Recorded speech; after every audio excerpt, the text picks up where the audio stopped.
শেখ হাসিনা বাংলাদেশে আসবে, কখন আসবে তো ওইটা নেগোসিয়েট করতে আসছিল ভারতের লোকজন, গোয়েন্দা সংস্থার সাথে।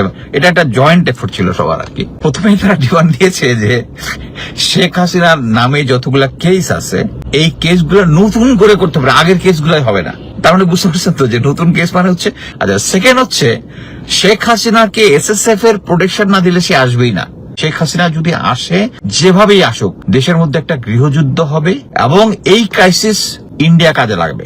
সো শেখ হাসিনা নিজে থেকে যদি আসে, জেলে ভরা হবে এবং আমি মনে করি যে সরকার কুইক টাইম এটাকে ঝুলাই দিতে হবে। বাট আসসালামু আলাইকুম, অনেকদিন পরে কাজে থেকে লাইভে আসলাম। আমি ভাবলাম যে ইনফরমেশনটা অনেকেই পছন্দ করবেন। আমরা সবাই জানি যে কিছুদিন আগে রয়ের চিফ এসেছিল বাংলাদেশে। এটা নিয়ে অনেকে কথা বলছে। এটা নিয়ে কথা বলার অ্যাকচুয়ালি কিছু না, এটা একটা নর্মাল ফেনোমেনন। আমাদের দেশের গোয়েন্দা সংস্থার প্রধানরা প্রতিবেশী দেশে যাবে আর তাদের আসবে, বাট এইটা আসার মধ্যে একটা স্পেশালিটি ছিল। স্পেশালিটি হচ্ছে আমি যখন ত্রিবেদী সাহেব যখন মন্ত্রীর পদমর্যাদা নিয়ে বাংলাদেশে এসেছিল, তখন কিন্তু আমি বলেছিলাম যে সে একটা স্পেশাল ইন্টারেস্ট নিয়ে আসছে কিছু একটা কাজে, এবং তার পদ পদবি দিয়ে এসে একটা ইনফ্লুয়েন্স করার চেষ্টা করছিল। আমি যে জানতে পারলাম যে আমরা জানি যে 5 তারিখে 5ই আগস্ট বলবো না, 36 জুলাই তারা করেছিল কি যে শেখ হাসিনা ভারত দিল্লি থেকে একটা লাইভ বলবো না যেহেতু তার চেহারা দেখা যায় নাই। সো সরকার চেয়েছিল যে এটা যেন না করতে পারে, কিন্তু তারা এটা করেছে। মোট কথা হচ্ছে বাংলাদেশ সরকারের যে অনুরোধ তারা রাখেনি। সবচেয়ে ইম্পর্টেন্ট জিনিস হচ্ছে আমার কাছে অ্যাকচুয়ালি তাদের ডিমান্ডটা দেখে আমি হাসতে হাসতে মরে গেছি। অ্যাকচুয়ালি শেখ হাসিনা বাংলাদেশে আসবে, কখন আসবে তো ওইটা নেগোসিয়েট করতে আসছিল ভারতের লোকজন, গোয়েন্দা সংস্থার সাথে। এটা একটা জয়েন্ট এফোর্ট ছিল সবার আর কি। তো প্রথমেই তারা ডিমান্ড দিয়েছে যে শেখ হাসিনার নামে যতগুলা কেস আছে এই কেসগুলো নতুন করে করতে হবে, আগের কেসগুলাই হবে না। তার মানে বুঝতে পারছেন তো যে নতুন কেস মানে হচ্ছে এখন এইটা যদি রাজি হয়, পরবর্তীতে কেসটাও তাদের মনের মতো হবে। মানে বাংলাদেশের জনগণ কি চাইলো, বাংলাদেশের সরকার কি চাইলো, এটা তাদের কাছে ইম্পর্টেন্ট না। মোস্ট ইম্পর্টেন্ট জিনিস হচ্ছে Bharat as a government they cannot approach on our internal issue. তারপরে করছে। আচ্ছা, সেকেন্ড হচ্ছে শেখ হাসিনাকে এসএসএফ এর প্রোটেকশন না দিলে সে আসবেই না। আরে তোরে কে আসতে বলছে বাংলাদেশে? তুই ওখানেই থাক, ওখানে গিয়া মর। মানে আমি এই ডিমান্ডটা থেকে আমি জাস্ট হাসতে হাসতে মরে গেছি যে সে এসএসএফ তাকে দিবে। এটার একটা সূক্ষ্ম সিগনিফিকেন্স আছে। তার মানে হচ্ছে এসএসএফ ছাড়া আসবে না, মানে হচ্ছে এসএসএফ তার ভরসা আছে। তার মানে হচ্ছে আর্মির উপর ভরসা আছে। কেন থাকবে না? জেনারেল ওয়াকার তো এখন সেনাপ্রধান, এখনো আছেন, তাকে রেখে দিচ্ছেন। আমি অ্যাকচুয়ালি বিএনপি তারেক রহমানের হিসাব টিসাব কিছুই বুঝতেছি না। সে এই কারণেই মানে আর্মি, নেভি, এয়ারফোর্সে যারা শেখ হাসিনার আমলে গুম খুন থেকে শুরু করে মাত্র 15 জনকে অ্যারেস্ট করছে, বাকি সব কিন্তু রয়ে গেছে। এবং যদি এটাতে রাজি হয় তখন এসএসএফ এ জেনারেল ওয়াকার সুইটেবল লোকদেরকে ওখানে পাঠাবে। নেক্সট হচ্ছে বলছে যে ওই যে সাকিব আল হাসান থেকে শুরু করে যারা ওখানে ছিল তাদের বাড়িঘর ভাঙচুর করছে না, পাবলিক করছে না। এই মবে তো কারো কোনো সমস্যা দেখি না, শুধু আওয়ামী লীগের ছাড়া আর কি। বিএনপির আবার অন্যদের মব দেখলে, এনসিপির মব দেখলে সমস্যা। এই যে বাড়িঘর ভাঙচুর করছে, এটা নাকি ক্ষতিপূরণ দিতে হবে। অ্যামেজিং। মানে ভারত আমাদেরকে বলতেছে এটার জন্য ক্ষতিপূরণ ওদেরকে দিতে। আসলে আওয়ামী লীগ, ওই যে কয়েকদিন আগে অর্ক বাহাদুরি নাকি একজন বলছে যে আওয়ামী লীগ আর বিজেপি, মানে আওয়ামী লীগ হচ্ছে বিজেপির অঙ্গ সংগঠন, তাই হয়ে গেছে। কারণ ওইদিকে বিজেপি চালাচ্ছে, তাদের পক্ষ হয়ে তারা কথাবার্তা বলতেছে। আরেকটা হচ্ছে আমাদের মাননীয় প্রধানমন্ত্রীকে ওই ভারতে যাওয়ার আমন্ত্রণ, এটার জন্য। এবং আমি যেটুকু শুনেছি, ভারতে এখন যাবে কিনা আমি জানি না, বাট শুনেছি সবগুলোই ডিনাই করে দিয়েছে। ব্রাভো।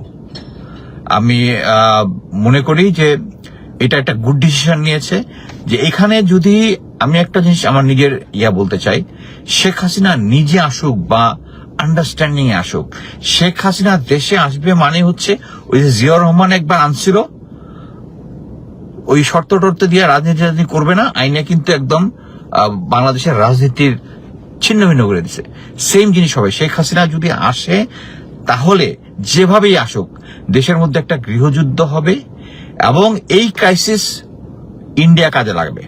সো শেখ হাসিনা নিজে থেকে যদি আসে, ফাইন, জেলে ভরা হবে এবং আমি মনে করি যে সরকার কুইক টাইম এটাকে ঝুলাই দিতে হবে। বাট শেখ হাসিনাকে ঝুলাই দিবে? আরে আমাদের জিয়াউল হাসান, তাকে এই সরকার আসলো এই কি বলে তত্ত্বাবধায়ক সরকারের সময় কেস টেস হইলো, ফাইনাল হইলো, এখন পর্যন্ত একটা রায় হইলো না, ফাঁসিতে ঝুলাবে কবে? তো সে ইভেন আমার খুব ক্লোজ ফ্রেন্ড যারা আছে তারা আশা করতেছে একদিন সে জিয়াউল হাসান বেরিয়ে আসবে। এই কনফিডেন্সটা কোত্থেকে আসে? অ্যাকচুয়ালি আমি একজন খুব সরকারের খুব ক্লোজ একজন সার্ভিং সেনা অফিসারের কাছে যেটা শুনছি যে স্যার তারা মানে হচ্ছে জেনারেল ওয়াকারের যারা আছে, DMI, OC, commandant SU, brigadier general Shams, তারপর হচ্ছে প্রিপেয়ার্ড হয়ে আসে নাই, নামগুলো ভুলে গেলাম, তার যে ডেপুটি যারা আশেপাশে আছে মেইনলি হচ্ছে শামস, তারা একটা প্রভাগেট করতেছে আর্মির ভিতরে যে শেখ হাসিনা আসলে সবকিছু স্টেবল হবে এবং আর্মি শেখ হাসিনার সাপোর্টে থাকবে, প্রভাগেট করতেছে। এটা হচ্ছে লো লেভেলে একটা অফিসারদের একটা গুটি করার মধ্যে। বাট কথা হচ্ছে এটার কারণ একটাই, ওই যে এসএসএফ এর উপরে আস্থা। আপনাদেরকে এই জিনিসটা বুঝতে হবে। আমি সরকারের অনেক জিনিস পছন্দ করি, এই জিনিসটা আমার খুব পছন্দ হয়েছে, ভারতীয় যারা অবৈধ আছে তাকে ফেরত পাঠিয়ে দিবে, শেষ পর্যন্ত যদি দেয়।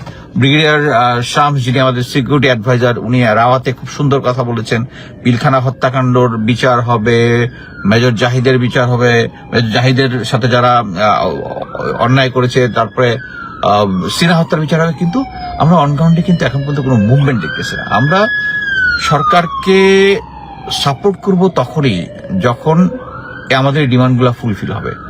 বাট একটা জিনিস হচ্ছে, শেখ হাসিনাকে যদি এরকম শর্ত সাপেক্ষে আসতে দেয়, দেশে আমার কথা হচ্ছে একটা ক্রাইসিস বেঁধে যাবে। শেখ হাসিনা কি জন্য হয়েছিল? সে বিরোধী দলকে শত্রু বানাইছিল। বিরোধী দলরা হচ্ছে শত্রু। আমার মনে হয় আবার কয়েকদিন আগে আবার দেখলাম চিটাগাঙে মাননীয় প্রধানমন্ত্রী গেছেন, তার ইয়ার মধ্যে জামাতের লোকজনকেও এমপিদেরকেও রাখছেন। This is a good thing. আমার কথা হচ্ছে এইটাই, যে আমার কাছে যেটা মনে হয় সে মানে মাননীয় প্রধানমন্ত্রী নিজস্ব কন্ট্রোল, একবার এই ভারতপন্থী এসে তাকে কন্ট্রোল করে, একবার এন্টি ভারতপন্থী এসে করে। সো এই জিনিসটাই আমাদের প্রয়োজন, যে আমাদের প্রথম নীতি হইতে হবে বাংলাদেশ নীতি। আর বাংলাদেশ নীতিটা হচ্ছে এই শেখ হাসিনার ব্যাপারে, আওয়ামী লীগের ব্যাপারে কোনো কম্প্রোমাইজ নাই। That's the full stop.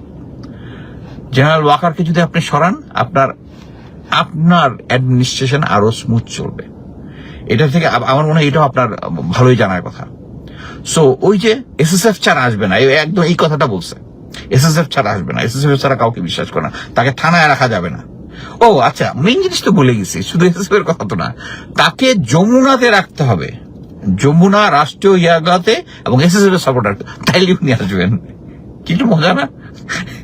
সে এত 1,500 লোক করে পালায় চলে গেল মেরে, তাকে এখন আমরা আইনে এসএসএফ এর সিকিউরিটি দিব। ওই যে ভারতের ওই যে ইয়াটা দেখেন, ভারতের ওই যে